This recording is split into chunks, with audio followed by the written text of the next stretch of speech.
Boa tarde, terceiro ano. Vamos lá, né? Vamos lá para a segunda parte do nosso vídeo, que eu havia gravado a primeira parte lá, primeira aula de história. Agora a gente vai para a segunda parte, mesma aula de história, só continuando o conteúdo, página 48. Nós vamos falar de paisagens sertanejas, capítulo 3. Então, tenho enunciado assim uma paisagem brasileira. Até agora você estudou os indígenas, os quilombolas, os ribeirinhos e os pantaneiros. Neste capítulo conhecerá um pouco melhor as pessoas que vivem no sertão, no sertanejo, no Nordeste, no nosso Brasil, as regiões mais secas, né, que sofrem com a falta de chuva. E aí tá pedindo para a gente pintar essa imagem, ó. A ilustração abaixo representa o sertão brasileiro. Pinte-a usando as cores que achar mais adequadas para representar esse ambiente. Então, quando a gente olha para essa imagem, faz a leitura desta imagem visual, a gente vê que não há pessoas nessa imagem da página 48, a região é uma região seca, né? A cultura também sertaneja a gente vai ver nas outras páginas que também colaboram um pouco com essa paisagem. Essa paisagem tem plantas que vivem muito tempo sem água, né? Precisam de água, mas elas vão, né, captando água e vão guardando. Tem animais, tem esse solo rochoso, cheio de pedras, a gente sabe que é um solo seco, né? E aí a gente já tira as conclusões do que a gente vai começar a entender melhor neste capítulo. Na página 49, dando continuidade, a gente vai perceber que estão 4 realidades aqui. E traz assim, paisagens diversas. Quando nos referimos a paisagens naturais, costumamos pensar em florestas, em rios caudalosos, que é rios que têm como característica um grande fluxo de água, né? Tem aí o significado logo do ladinho aí desta palavra. E ainda paisagens do litoral, como mar e areia. Mas há muitas outras diferenças como essas, né? Observe aí. Tem imagem de um deserto lá em Dubai, uma caravana de camelos, é um lugar deserto, a gente já sabe que não há água lá. Do lado tem já um rebanho de ovelhas, lá no Cazaquistão, uma região também, né, diferente da primeira. E logo abaixo tem duas realidades. Uma realidade vivida por mulheres, né, 5 mulheres cobertas de neve lá na Rússia. E do lado tem a imagem de animais bebendo água, ó, numa região seca também. Não fala qual é a região, mas é aqui no Brasil. São 4 paisagens e 4 diversas formas da gente entender um pouco mais sobre as paisagens. E embaixo está escrito assim: em cada tipo de paisagem, as pessoas precisam encontrar meios de se adaptar às condições naturais a que estão sujeitas. No Brasil, muitas pessoas vivem em regiões que passam por períodos sem chuvas.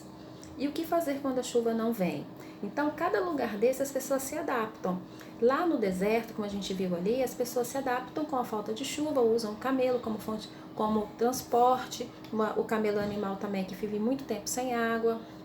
Já o rebanho das ovelhas aí no Cazaquistão, né, não se planta, talvez tem muita falta de chuva, apesar das montanhas ali estarem verdinhas, mas a gente não sabe qual o período, né, que está acontecendo ali, se é um período de chuva ou não, mas de repente ele cria ovelha, esse homem, porque a região, né, a paisagem permite isso. Já na Rússia neva muito, a paisagem de neve, né, muito fria.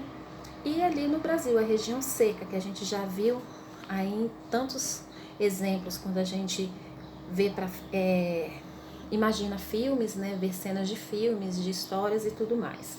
Já na página 49, a gente falou, agora a página 50. Quando a chuva não vem, o que acontece?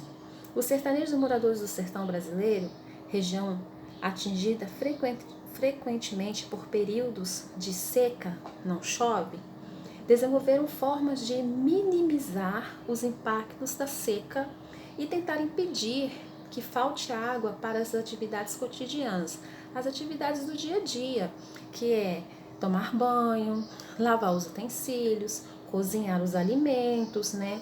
A irrigação, as plantações, mas nessa fase aí eu acho que nem isso, sabe? Algumas regiões vai propiciar isso e outras não. Continuando a leitura. Nos longos períodos sem chuva, as comunidades passam por muitas dificuldades para conseguir tirar o sustento da terra, estocando água em açudes e cisternas. Essas duas imagens que vocês estão vendo abaixo aí, o significado de açude e cisterna também está aí do ladinho. Foi uma das maneiras encontradas para reduzir os problemas causados pela falta de água nessa região do Brasil. Essas cisternas, elas são usadas, né, para captar a água da chuva. Reparem a casa aí, tem uma calha que é uma forma onde que a água da chuva consegue descer do telhado e parar ali, e dali eles colocam um cano.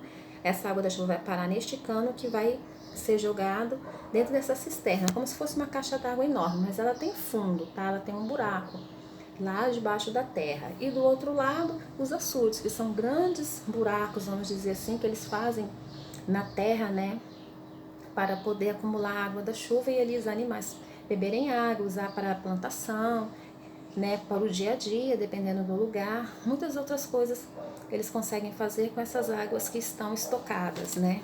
E também tem que economizar muito. A criação de gado e cultivo agrícola são atividades econômicas comuns no sertão brasileiro, que necessitam de grande quantidade de água.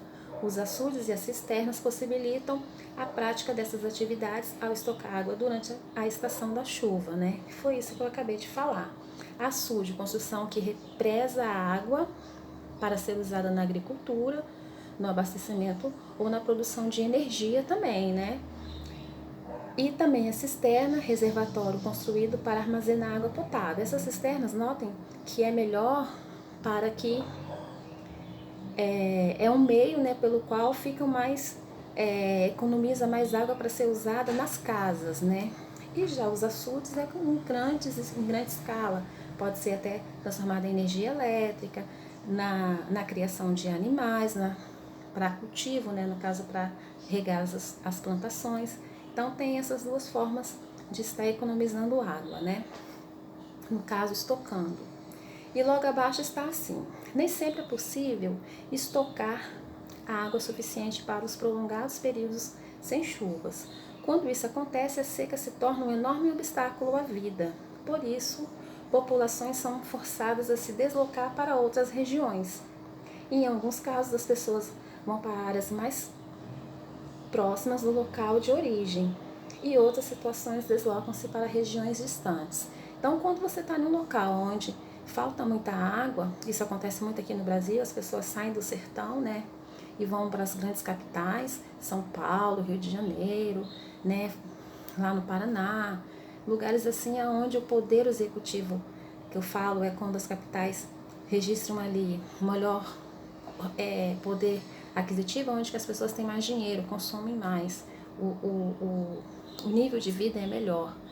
E aí eles vão trabalhando para poder buscar ali, né, por meio do trabalho deles, o que lá na região que eles moram não conseguem, tá? Passando para a página 51, a vida do migrante. Migrante. Essa palavra, na verdade, são duas palavras parecidas, mas aqui a gente vai falar só do migrante. Ao chegarem aos novos lugares de moradia, as pessoas que deixaram as dificuldades da seca para trás precisam se adaptar a esses locais. Elas têm de se acostumar com comida, sons, clima, jeito de falar e de viver, que são às vezes totalmente diferentes da gente, né? Nós que moramos na mesma região, a gente tem um costume, uma forma de falar, uma forma de gostar de algumas coisas diferentes das outras pessoas que vêm de fora, que são os migrantes. Por exemplo, quando você vê uma pessoa que vem da Bahia, que tem um sotaque diferente, dança, né? Gostam de axé, essas coisas todas, a gente logo percebe que aquela pessoa não teve convívio conosco, então a cultura dela é diferente, ela é de um outro lugar, assim como também vem o estrangeiro, que já é outra palavra, mas não vou entrar em detalhes. Continuando, as pessoas que se mudam de um lugar para o outro dentro do mesmo país é chamado de migrantes. Os migrantes também levam consigo os próprios costumes e tradições como música, danças, vestimentas, receitas de comida, forma de falar e de relacionar com pessoas e etc. Esses hábitos se misturam com os costumes do lugar para onde eles migram e enriquecem a cultura local. Por exemplo, eu venho de um outro lugar e vou morar, trabalhar, né? Eu sou nativa do sertão e venho trabalhar numa grande capital como São Paulo, Rio de Janeiro, alguns baianos, né, vêm muito aqui para Vitória. E aí eu vou perceber que aquelas pessoas falam diferente de mim, gostam de comidas diferentes que da minha, costumam ouvir músicas diferentes da que eu ouço e por aí vai. Esses são os costumes que a gente vai se misturando e acaba se adaptando a outros modos de cultura ou também vai adicionando aquela nova cultura na nossa e aí vai vivendo. Em muitos casos, os migrantes voltam para os lugares de origem levando consigo, além da própria cultura, os hábitos e costumes que aprenderam nos locais em que viveram, que foi isso que eu falei, vão se misturando. Vou mudar a página. Página 52. É um pouco mais sobre a cultura sertaneja e está falando um pouquinho sobre a cultura sertaneja. Eu quero que vocês leem com atenção, tá? E pede para fazer uma pesquisa da cultura sertaneja para descobrir se em sua comunidade há influência ou não. Vocês podem estar lendo e fazendo essa pesquisa, tá? Lá no caderno. Mas aqui eu quero frisar é da página 53, que também é muito legal. Leia a página 52, tá? Eu não vou ler porque o vídeo vai ficar muito grande de novo, vai ficar muito pesado para vocês ficarem só vendo vídeo. Mas leiam com atenção, respondam, façam uma pesquisa e escrevam lá a resposta no caderno. E na página 53, pesquisa histórica. Aqui pede para você entrevistar uma pessoa, ó, que vem de uma outra região. As feiras, quintandas e granjas podem ser bons lugares para encontrar pessoas que trabalham no campo. Já está falando de pessoas do campo. Você também pode conversar com pessoas que conhece, que moraram ou ainda moram no campo.